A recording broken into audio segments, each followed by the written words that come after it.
শীতের সন্ধ্যায় এরকম গরম গরম মোমো খেতে কিন্তু ভালোই লাগে।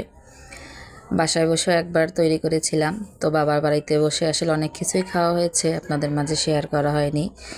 মোমো তৈরি করেছিলাম, ছোট বোনের অনেক ইচ্ছা ছিল মোমো খাওয়ার, তাই তৈরি করে নিলাম। এই যে ভিতরে পুর রেডি করে এভাবে কুচি করে একটা সুন্দর ডিজাইন করে নিচ্ছি। আসলে মোমোগুলো যে যার মতো করেই তৈরি করে নিতে পারবেন, সহজভাবে এভাবে করে নিতে পারেন। যে আরও একটি দেখাচ্ছি, এটা কিন্তু বেশি মোটাও হবে না আবার পাতলাও হবে না।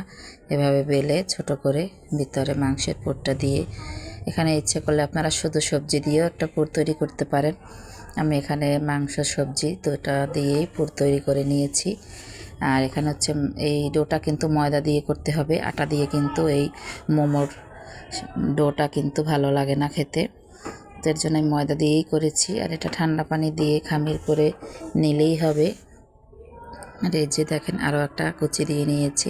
এভাবে করেই আমি আসলে প্রত্যেকটা মোমোর শেপ দিয়ে নিয়েছি। এটা কিন্তু দুই পাশ থেকে কুচি উঠিয়েছি। আসলে আপনাদের মন মতো যে যেরকম পছন্দ করে সহজ হয় সেটাই তৈরি করে নিতে পারবেন। এটা খেতে কিন্তু আসলেই অনেক মজার হয়। বাসার সবার জন্যই তৈরি করেছিলাম, তো সবাই খেয়ে অনেক বেশি প্রশংসা করেছে, আলহামদুলিল্লাহ। আপনারাও তৈরি করে নিতে পারবেন সহজেই এভাবে সুন্দর সুন্দর ডিজাইন করে মজাদার চিকেন মোমো সন্ধ্যার আয়োজন।